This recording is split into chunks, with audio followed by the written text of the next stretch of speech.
Habla castellano po. Hola, soy Jamie y hoy vamos a hablar sobre la variación dialectal. El título que leí es escrito en el dialecto chileno, mostrando que hay muchos dialectos del español y muchas maneras de hablar en español. Nuestro artículo, escrito por Silvia Rodríguez Saber, enfoca en las diferencias entre español ibérico y español mexicano. Ella usa la frase: "Me decís dónde puedo comprar un zumo" en una playa mexicana para mostrar lo que es habitual para los españoles. Suena cómico y extraño para los mexicanos por el uso de la palabra zumo y el uso de la forma vosotros. Pero, por supuesto, hay más variaciones que existen entre el español del mundo, pero la autora solo habla sobre México y España, y yo voy a ampliar la información del artículo con información sobre otros países hispanos. Un resumen, un resumen breve de qué es un dialecto es que son 4 cosas. El primero es que cada dialecto tiene su propio sistema pronominal y verbal. Siguiente es que tienen su propio vocabulario. El tercer factor es la pronunciación. Y el último factor es el uso de la lengua en contexto, es decir, cómo afecta la cultura y la historia a una lengua. Estos 4 factores son los que caracterizan un dialecto. Ahora voy a profundizar estas cosas. La primera cosa que constituye un dialecto es el sistema verbal y pronominal, es decir, los pronombres que usan los hablantes para llamar a otras personas y por qué se usan y cuáles son las razones por el uso. Entre Hispana y América Latina hay una diferencia cuando se usan los pronombres informales y formales entre personas desconocidas. Los españoles usan los pronombres informales tú y vosotros con personas que no conocen. Solo usan usted y ustedes cuando una persona mucho mayor que el hablante o una persona que tiene una posición social mucho más alta que el hablante o el hablante tiene que dar respeto a la persona.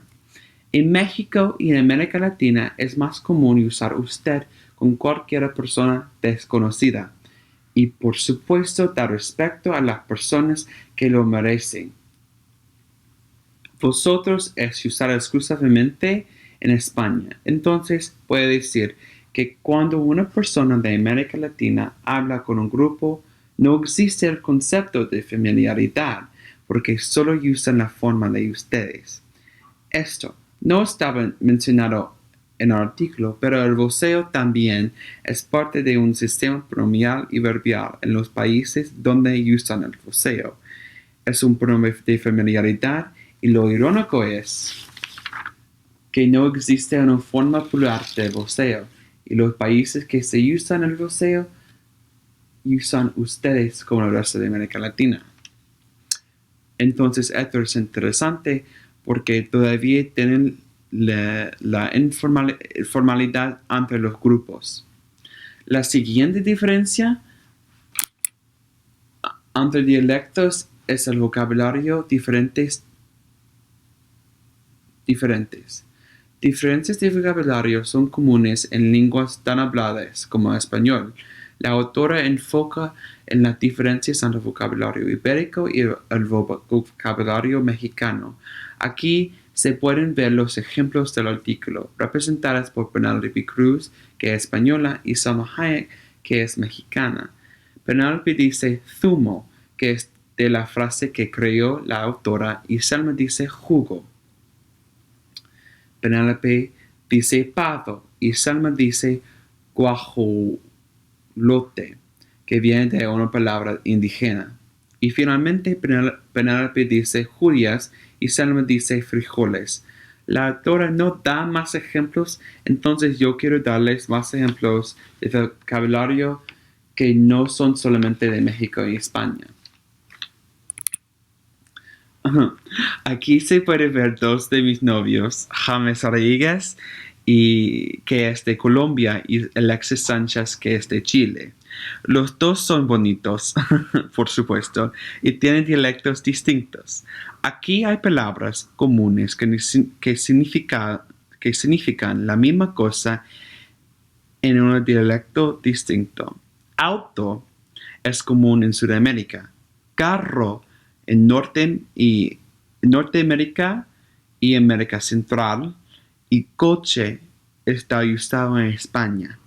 Computador y computadora son comunes en América Latina y ordenador es de España.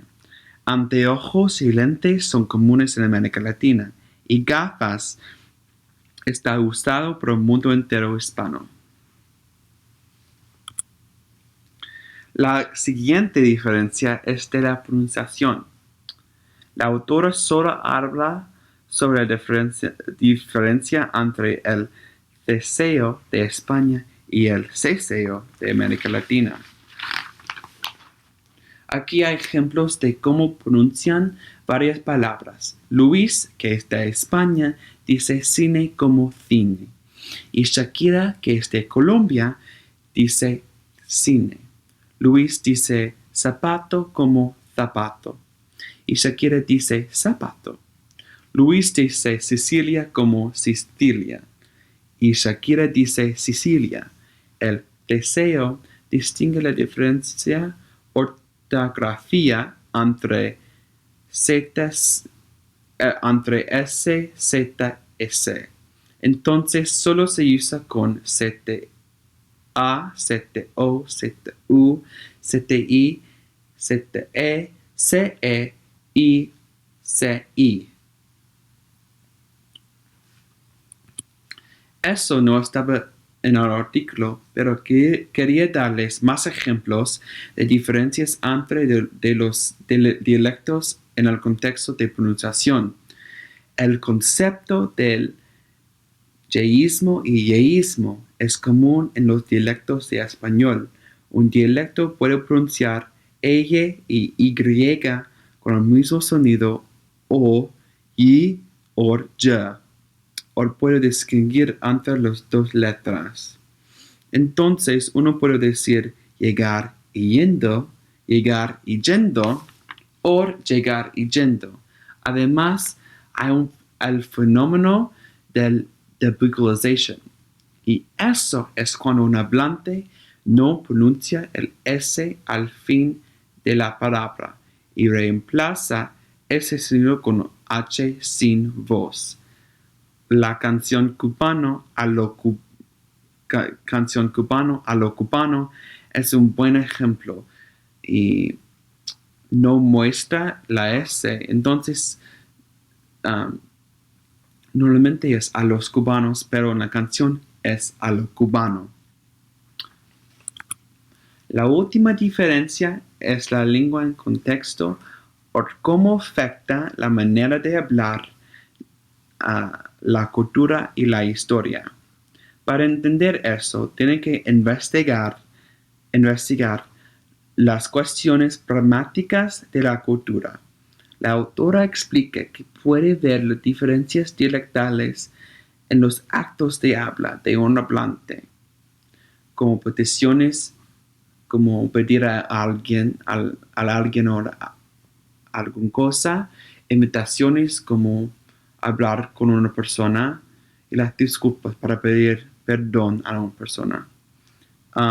Por ejemplo, los mexicanos son más formales, como habla una persona a otra, depende de las diferencias de edad, género y posición social. Y los mexicanos tienen que pensar en esas diferencias antes de hablar con una persona.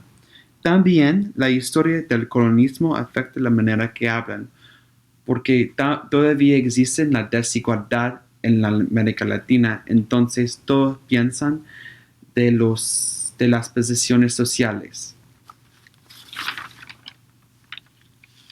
Y por esas razones, los mexicanos usan usted más que tú y usa más distancias en la lengua cuando hace una petición. Entonces, usar me gustaría saber que ibas a la fiesta, entonces en vez de yo quiero saber, etcétera, etcétera.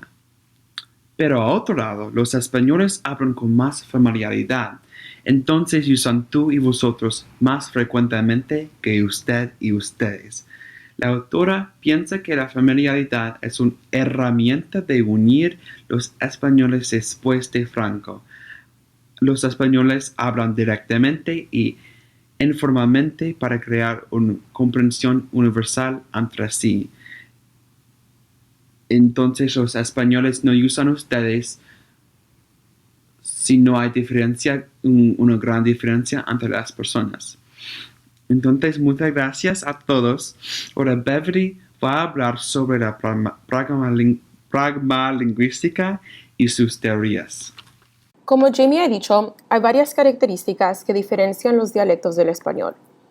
En nuestro artículo, Rodríguez Sabater menciona un estudio sobre la pragma lingüística escrito por Carmen Curvo. Ella usa como ejemplo las diferencias dialectuales entre el español de México y el español peninsular. Como dice la India María, los mexicanos ven a los españoles como abruptos, impositivos y descorteses. Semejantemente, el futbolista español Gerard Piqué estereotipa a los mexicanos como excesivamente amables y dulces, pero con frecuencia insuficientemente claros. Entonces, Curco trata de contestar la siguiente pregunta: ¿por qué existen estas normas culturales de pragmática? Estas normas culturales existen porque las oraciones en sí mismas comportan un contenido semántico, pero el significado no solo depende en ese contenido, sino que también en el contexto lingüístico para ser interpretadas. Como Curco identifica en el caso del zumo y el jugo, una misma oración puede tener intenciones o interpretaciones diferentes. Todo depende en el contexto. Algo puede ser literal, irónica o metafórica, pero no se interpreta en todos los países hispanohablantes. Muchos autores han tratado de explicar estos diversos aspectos del conocimiento pragmático y buscan tener un mejor conocimiento de cómo el hablante hace inferencias de la intención de su oración y interpreta adecuadamente los enunciados. La teoría de la relevancia explica cómo los hablantes hacen deducciones e inferencias basándose en lo que se va diciendo en una conversación para ir creando un contexto lingüístico para correctamente interpretar los enunciados. El contexto de interpretación es un subconjunto del total de creencias de un individuo en un momento dado. No son predeterminados. Esto es decir, que un enunciado de un mexicano no es relevante en sí mismo, sino en la medida en que interactúa con los supuestos contextuales de cada individuo para producir efectos cognitivos. Existen tres efectos cognitivos. La primera son implicaciones contextuales. Estas son inferencias cuyas premisas combinan la nueva información con supuestos contextuales anteriormente existentes. Entonces, ellos buscan por algo similar en la nueva información. La segunda son refuerzos. Esta nueva información presentada fortalece un supuesto previo. Y la tercera son contradicciones y eliminaciones. La información nueva debilita o entra en contradicción con supuestos anteriores y no pueden encontrar nada similar entre el emisor y el receptor.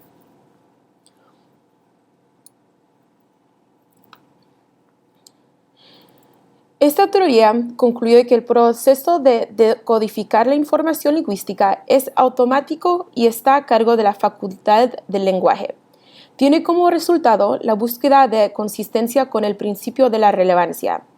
Además, la búsqueda de la relevancia es parte de la biológica de los seres humanos y de la naturaleza de sus sistemas cognitivos. Los seres humanos buscan relevancia en una oración y los descodifica para atribuir las intenciones comunicativas a la dicha oración. La siguiente teoría pragmalingüística, que sirve también para explicar las variaciones dialectales es la teoría de la cortesía verbal. Estas son las estrategias conversacionales dirigidas hacia la preservación de la imagen pública, cuales influyen sus enunciados. Este fenómeno se puede dividir en dos supuestos. La primera es la imagen negativa. Esta es la libertad de acción y respeta el derecho de una persona de actuar libremente. Por ejemplo, una persona puede decir si a usted no le importa o si no es demasiada molestia. En este caso, la persona sigue siendo respetuosa.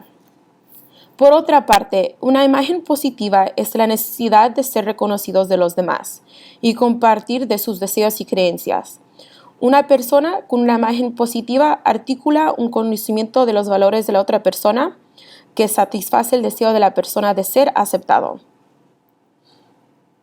Queriendo saber cómo una persona decide en el nivel de cortesía, los autores de la teoría de la cortesía, Brown y Levinson, determinaron que hay ciertos factores que determinan la cortesía verbal en las variaciones dialectales, y estos son sociales y universales, y se derivan en el riesgo potencial que uno percibe del acto comunicativo antes de que digan una oración o hacen un acto de habla. Para medir el riesgo, Brown y Levinson crearon una fórmula para calcular los actos que amenazan esta imagen pública, porque como he dicho, nosotros como personas queremos preservar esta imagen pública.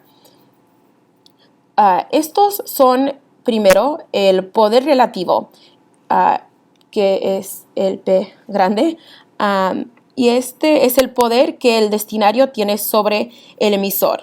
La siguiente es la distancia social que lo separa del destinatario y el grado de imposición que una acción habla con respecto a la imagen pública dentro de la cultura. La conjunción de todos esos factores permite al emisor seleccionar la cortesía requerida para mitigar el riesgo potencial y para salvaguardar esta imagen pública que todos tenemos. Esto resulta en 5 estrategias de comunicación, como Kurko puso en su artículo. El primero es ven conmigo. Esto es cuando el emisor calcula que el riesgo es mínimo y implementan una estrategia abierta y directa sin mitigación. La siguiente es cuando detectan un riesgo mayor. Usan una estrategia abierta, indirecta, con cortesía positiva. El ejemplo es, ¿vienes conmigo? Me encantaría. La tercera también es cuando hay un riesgo mayor. Si no te importa, ven conmigo. Aún usan la estrategia abierta, pero en vez usan la cortesía negativa. La cuarta, no me gustaría ir sola. La persona aún no sabe muy bien qué es el riesgo y usan una alusión para hacer la pregunta. Entonces no es directo ni indirectas. Y la quinta es cuando el emisor decide que el riesgo potencial es muy alto y deciden en evitar por completo hacer una pregunta o una oración. En conclusión, podemos ver que existen múltiples aspectos lingüísticos del español que se asocian con ciertas variedades geográficas. Como hemos dicho, estos tienen sus propias reglas en cuanto al sistema verbal y pronominal, la variación del vocabulario, las pronunciaciones y las normas culturales de la pragmática. ¿Cachai? Espero que sí. Y ahora tenemos algunas preguntas de discusión para la clase. El primero es, ¿cómo contestan el teléfono? Yo, siendo hablante del español de herencia y mis padres son de México, contesto el teléfono, bueno, pero también después de vivir en Chile, yo sé que los chilenos dicen, aló. Entonces, queremos ver las diferentes formas dialectales de contestar el teléfono en nuestra clase. La siguiente pregunta es similar a la primera. ¿Qué variedad geográfica del español usas tú y por qué? Quizás estudiaste en otro país o tenías un amigo familiar que hablaba el español de como Colombia. Y como he dicho, porque soy de herencia mexicana, yo hablo el dialecto mexicano. Y la tercera es, si chocas con alguien en el metro por accidente, ¿cómo le respondes a la persona? Hay múltiples formas para decir, perdón, lo siento, o con permiso, ¿estás bien? O no te vi. Todo depende en la persona y el dialecto, si tienen diferentes formas que yo no mencioné, por favor. Gracias por escuchar a nuestra presentación.